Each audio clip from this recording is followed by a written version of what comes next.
اول حاجه عملها بطلنا بعد ما اتولد من جديد في جسم تعبان اناكودا انه سحب تعبانه صغيره بالعافيه من جنب الطريق، وكان بيجرب احساس الغريزه والسيطره بتاعه الزواحف. لكن بعد كام يوم دخل في حاله رعب حقيقيه لما اكتشف حاجه تخوفه. التعبانه الغلبانه اللي شكلها عادي ديت طلعت هي التجسيد الجديد لامبراطور التنانين، القائده اللي كانت مسؤوله عن جيش بحري في 100,000 تنين. التعبانه كانت مكمشه في ركن وبتمسح جروحها اللي حصلت من تعامله العنيف معها، وعينيها كانت مليانه غل وسم، وكانت بتقول في سرها انها امبراطوره التنانين وصاحبه السياده فوق الكل، وازاي تقع الوقعه ديت وتتلمس من حشره زي ده. وحلفت انها لما ترجع قوتها ورتبتها العاليه هتسلخ جلده وهو صاحي وهتقطعه ميت حتته. ورغم ان التعبانه ما نطقتش ولا كلمه، بطلنا كان سامع كل كلمه في صرختها الداخليه بوضوح تام. جسمه كله اتجمد وما كانش متوقع ابدا ان التعبانه ديت روح مولوده من جديد هي كمانيه، ومش اي حد، دي امبراطوره ومن اصحاب القوى الاسطوريه. وفي اللحظه ديت قلبه وقع في رجليه وشاف نظراتها اللي كانت عاوزه تنهي حياته فورا، وعرف انها لو رجع لها قوتها هيروح في داهيه. وهو بيفكر يخلص عليها الاول ولا يستنى نصيبه، فجاه سمع صوت حاجه في دماغه بيقول له ان نظام الصعود للاباطره اتفعل وربط نفسه بيه، وفتح له قدره اساسيه اسمها قاعده رد ال100 ضعف، يعني اي فايده يقدمها للشخص المربوط بيه هترجع له هو 100 ضعف كجايزه. والنظام اختار ايرين امبراطوره التنانين السابقه كهدف للربط، وحالتها كانت صعبه وجروحها خطيره وقريبه من الموت. البطل قلبه دق من الفرح وعرف ان الميزه ديت اي حد مولود من جديد بيتمناها، وهي وصلت له اخيرا. وبص لايرين اللي كانت عند باب الكهف وما بقتش في عينيه مجرد تهديد بالموت، ده بقى كنز مالوش مثيل. ولما ايرين شافت نظرته جسمها اتنفض من الخوف، وهو اتحرك بجسمه الضخم ناحيه باب الكهف، وهي كانت مرعوبه وبتقول في نفسها يا ترى الكائن ده ناوي يعمل ايه فيا. هو مشبعش وكانت بتفكر لو حاول يهينها هتنتحر وتخلص من حياتها، وقفلت سنانها بقوه وهي مستعده للموت. بس البطل حتى ما بصش عليها وعدى من جنبها واختفى في وسط الغابه، وهو سامع كل افكارها وكان عارف ان سمعه التعابين وحشه. بس هو ما كانش في عيون كامل لما عمل كل ده، فضل يجري في الغابه وبيجمع ذكرياته، وعرف ان اهم حاجه دلوقتي انه يزود قوته ويغير جلده ويتحول لشكل بشري في اسرع وقت. ولما رجع للكهف كان بقه مليان فرائس من كل نوع. ايرين لما شافته رجعت اتكرمشت بنفسها تانية، وكانت بتحاول تهرب وهو مش موجود، بس جروحها كانت تقيله جدا لدرجه انها مش قادره تتحرك. ولما شافت كومه الاكل اللي غرقانه دم ريقها جرى، بس كبرياء الامبراطوريه بتاعها منعها تبين انها جعانه. البطل كان عاوز يغيظها بس خاف تموت منه ويخسر الكنز بتاعه، فقام رامي دب بني الضخم قدامها. ايرين اتصدمت جدا وهي فعلا كانت هتموت من الجوع وما قدرتش تقاوم غريزه البقاء، وقررت تاكل قطعه واحده وتقول لنفسها انها لما ترجع بقوتها هترد الاهانه ديت 10 اضعاف. وبدات تاكل في جلد الدب القوي بكل قوتها. والبطل كان سامع تفكيرها ومزاجه حزن لما عرف انها بتاكل اكل وبترسم ازاي تقتله، ولولا النظام كان سابها تموت. وبعد شويه بدات اصوات في دماغه تبشره بجوائز 100 ضعف قدره الاحساس بالخطر، و100 ضعف حاسه شم خارقه، و100 ضعف قوه الثور. وفتح لوحه النظام لقى عنده اكتر من 10 قدرات اسطوريه مفيده جدا، واستغرب من قوتها ان دب واحد جاب له كل الهدايا ديت، فقام رامي لها غزال كمانيه. وايرين كانت بتخدم وجسمها بيخف بسرعه البرق، واول ما شافت الغزال اكلت من غير تردد. والبطل كان فرحان جدا بكل اللي بيحصل من غير مجهود كبير، وفضل لمده 3 ايام ويصطاد في كل الوحوش، واكتر من نص الاكل كان بيروح لايرين اللي كبرت وبقت قريبه من حجمه وبقى ليها هيبه جباره. والبطل كان بيستفيد اكتر وجمع حوالي 100 قدره وقوته زادت جدا. وبعدها النظام قال له ان موده ايرين زادت درجه، وفتح له خاصيه دمج القدرات، وقال له كل ما الموده تزيد الهدايا تزيد، ولو الموده بقت 0 الرابط اللي بينكم هيتقطع. فدخل بقى على خاصيه الدمج وظهر له فرن ناري حط فيه كل القدرات اللي جمعها، ونجح الدمج وخد قدره رتبه روحيه اسمها سيد ال10,000 وحش، وجسمه بدا يتغير ويحس بحراره جديده، وجلده الابيض بقى بيلمع زي المجوهرات تحت الشمس. وفجاه طلع له قرن حاد في جبهته، وجسمه اللي طوله عشرات الامتار بقى اضخم واقوى بس اخف في الحركه، وبقى بيسمع اقل حركه حتى لو ارنب بيجري بعيد عنه بمسافه اميال. وجرب قوته وضرب تل قريب منه، التل اتدمر تماما والارض اتهزت. ايرين صحت من النوم وهي مستغربه من القوه ديت،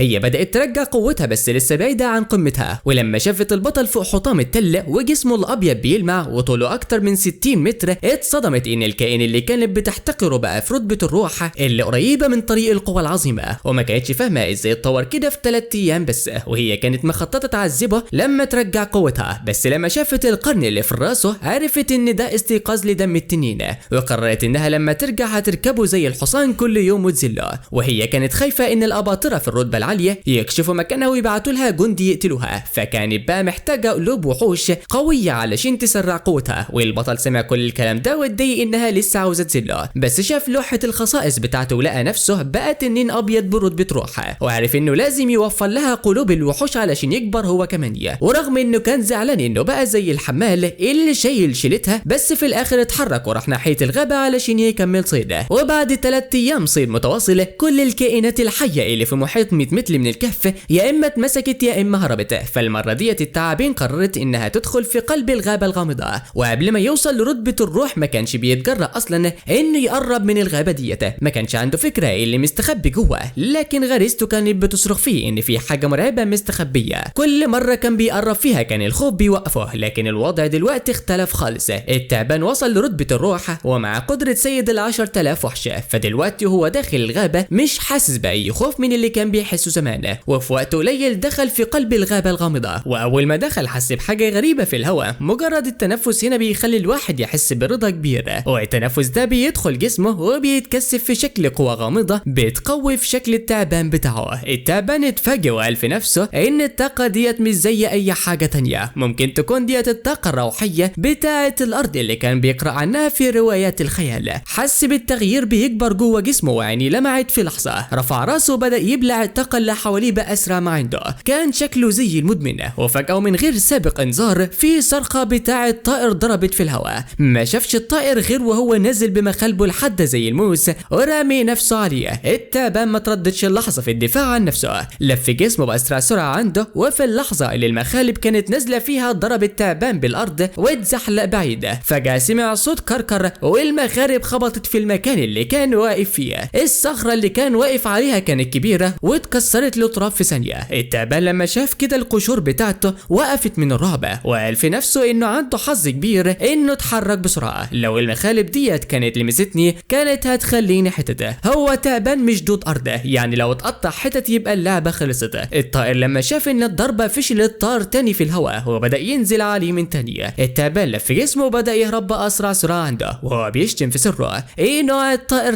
ده مفترس لدرجة مش معقولة. وفجأة ظهر له رسالة من النظام بتقول ان المضيف قابل صقر صيادان الثعابين من الرتبة التانية، والنظام حس ان إيرين محتاجة قلب شيطاني علشان التطور، ولو ادى القلب ده لإيرين هياخد جايزة خاصة كبيرة. عينه لمعت لما شاف الجايزة، لكن حس بخوف كبير لما شاف الطائر ده مش هيقدر يجابهه وش لوش. ومن اسمه بس صياد الثعابين الصقر ده يعرف ان ده العدو الفطري لنفسه. تعبان لسه واصل لرتبة الروح مش هيقدر يقف قدام صقر من الرتبة التانية. الجائزة كبيرة لكن لازم يعيش علشان ياخدها. هو مش غبي عشان يرمي نفسه في الموت، لكن لازم ما ينساش انه مش مجرد تعبان، ده مجرد راجل متعلم في الجامعة. لو مش هيقدر يغلبه بالقوة هيقدر يغلبه بالذكاء. والصقر بيلف فوق راس التعبان، بدأ يشوف المكان حواليه وشاف كومات حبل شجر قوية. الخطة دخلت في دماغه في ثانية، طلع صوت فحيح قوي ومستفز للصقر. الصقر لما شاف تعبان لسه ما خدش حتى رتبة أولى من الوحوش الشيطانية بيتحدى اتجنن من الغضب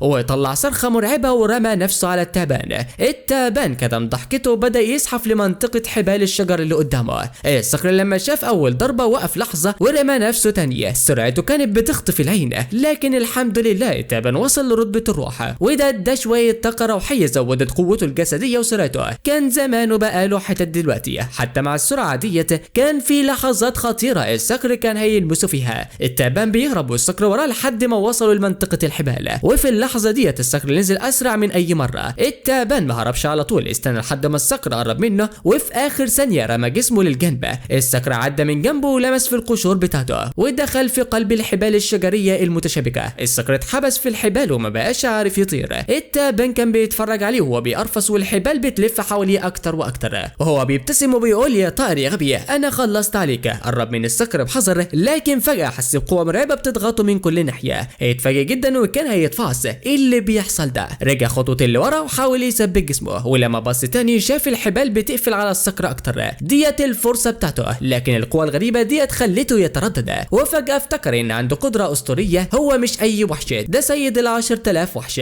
طلع صوت صرخة قوية ولسانه الأحمر الدموي بدأ يطلع ويدخل تدخل والصوت ده خلى كل الطيور والوحوش تتهز من الرعب. الصقر ساعتها اتكمش من الخوف، ما كانش يتخيل ان وحش شيطاني من الرتبه الثانيه يتحبس في شويه حبال، وبدا يقرفص بجنون وخلى منطقه الحبال دي تتهز. لكن كل ما بيقرفص الحبال بتقفل عليه اكتر لحد ما بقاش عارف يتحرك خالص. عين الصقر اتفتحت من الرعب والتعبان الابيض بيقرب عليه، والقوه بتاعت الصقر ما عملتش اي حاجه قدام ضغط التعبان الابيض. قلب الصقر كان هيقف وما كانش قادر يتنفس. التعبان كان فرحان وهو بيقول في سره وقت الموت جه. ما كانش يتوقع ان قدره سيد ال10,000 وحش تشتغل كده. مجرد استخدام واحده ليها خلى الصقر يتجمد وينسى قرفصته. جسم التعبان الفضي الابيض كان بيتحرك بسرعه كبيره. المسافه كانت باينه كبيره لكن بسرعته خلصت في ثانيه. الصقر لسه ما فاقش من الضغط لكن حاول يجمع اي فكره في دماغه. الجسم الفضي كان خلاص وصل وفي ثانيه التعبان الكبير رمى نفسه لقدام وفتح بقه على اخره. الصقر حاول يعمل حركه تخوف لكن كانت شكلها يشفق. الصقر صيدان التعابين هيتقتل من تعبان، حاجه تكسف والله. لكن في الثانيه اللي بعدها التعبان ضرب ضربته، ضربه واحده وراس الصقر اتقطعت. صوت كسر العظام طلع وكان نظيف خالص. التعبان تف الراس في الارض وكان باين عليه الرعب حتى بعد الموت. حظك وحشه، انت كنت اقوى مني لكن انا عندي دماغ. قدره سيد ال10,000 وحش مفيده قوي زي ما كنت بتمنى. صرخه واحده والصقر القوي بقى ولا اي حاجه قدامي. بعدين بص للجثه اللي من غير راس اللي كانت محبوسه في الحبال، وفجاه في مشكله تانية ظهرت. النظام طلع له رساله بيبارك له فيها انه صاد وحش شيطاني من الرتبه الثانيه، والنظام هيديله جايزه هي درع من قشور التنين. المضيف ممكن يحط الدرع ده في اي مكان في جسمه علشان يحمي من الضربه. درع التنين ديت حاجه مش معقوله. التعبان فتح عينه على اخره من الفرح. في الثانيه اللي بعدها ظهر قدامه بلاطه من قشور التنين شكلها شفافه، مش كبيره لكن صلبه بدرجه كبيره وبتطلع قوه تنين مرعبه. التنين قرب يحطها فوق منطقه القلب بتاعته علشان لو قرين قررت تغدر بيه من الظهر يبقى هو حامي نفسه. بص الجسم وهو حاطط الدرع فوقه، وزي ما المثل بيقول علشان تموت تعبان اضربه في قلبه. وبامر من دماغه الدرع لزق في المكان ده في ثانيه وحس بالحمايه اللي زي الحديد. اول ما الدرع لمس جسمه ما حسش بحاجه، مجرد فلاش نور وبعدين اختفى وبدا يتشرب في جسمه وبقى جزء منه. ركز تركيزه للصقر من تاني والدرع شكله عادي دلوقتي. فين بقى القلب بتاع الشياطين؟ اخدت الجثه كلها ولكن ما خدتش القلب. فكر شويه وقال ياخد الجثه كلها احسن علشان لو حط القلب في بقه ممكن يدوب،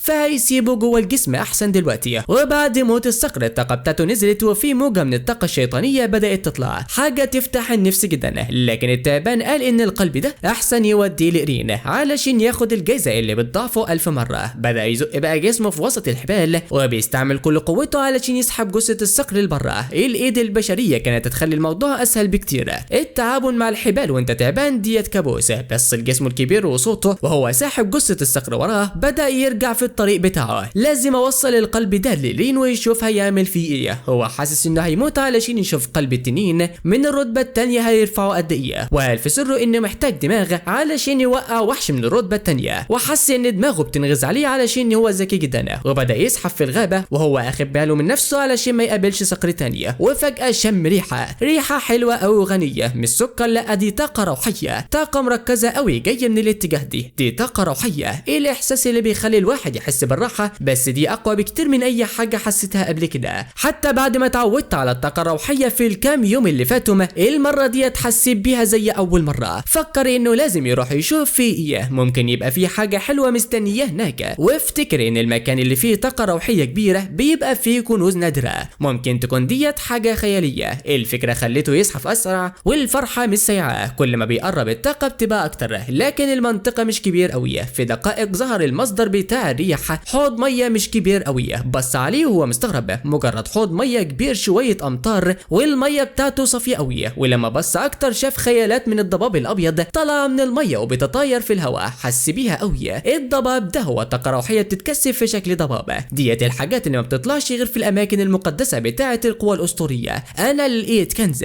ده بئر من الروح. صرخ من الفرحه مش قادر يمسك نفسه، مش متخيل تطوره هيوصل لفين هنا. لكن في اللحظه اللي صرخ فيها قوه ظهرت خلت قلبه يتقبض من الخوف. قلبه وقف، جسمه اتحرك قبل دماغه ورمى نفسه كذا متر لورا بالغريزه. وفي نفس ذلك الوقت في ضخ ميه طلع من الحوض. قوه مرعبه ملت المكان حواليه وحس انها مقفله كل افكاره. صوت انفجار كبير، الميه ما جاتش فيه لكن خبطت في شجره ضخمه جنبه. الشجره اللي طولها اكتر من امتار كبيره وقعت وخلت شجره تانية تقع معها. كانت قريبه قوي، لازم يتحرك يتحرك لكن الصوت خلاه يلف يشوف نظرة واحدة. كل جزء من جسمه بيقول له اجري على حياتك، مفيش وقت للتفكير. الغريزة الوحيدة هي الهروب وهو فعلا بيجري. القوة ديت اقوى بكتير من الصقر الصياد، ما فكرش حتى ان يواجهها. مش عارف جرى قد ايه لحد ما وقف في الاخر، مش عارف هو بعيد قد ايه. الخوف اللي كان في قلبه بدأ يداري، قال في نفسه انه لسه مش قوي كفاية، ولما يبقى قوي هيرجع يتصرف مع الحاجة ديت. خد نفس عميق وحاول يهدي نفسه. الموقف ده علمه حاجة مهمة، الذكاء هيوصلك لحتة معينة بس، لكن قدام القوة المطلقة الذكاء ده يبقى زي الورقة. القوة الحقيقية هي اهم حاجة. لكن هو حفظ مكان البير ده، ولما يبقى عنده قوة كافية هيرجع لها من تانية. وهو مقرر في دماغه، طلع بأسرع سرعة عنده ورجع على الكهف بتاعه. في الكهف اللي مش بعيد قوي النور كان قليل خالص. ولكن هنا يا اصدقائي بينتهي جزء النهارده. فيا ترى ايه اللي بيحصل في الكهف؟ والنور الغريب اللي ظاهر فيه ده؟ وايه هي الطاقة الغريبة اللي بتظهر من البير ده؟ اللي هنعرفه يا اصدقائي في الاجزاء القادمة. استنى في الجزء القادم من حكاية الثعبان. وما تنساش انك تصلي على النبي عليه افضل الصلاة والسلام، ترزعنا باللايك والاشتراك الرهيب. ودمتم في امان الله، والسلام عليكم ورحمة الله.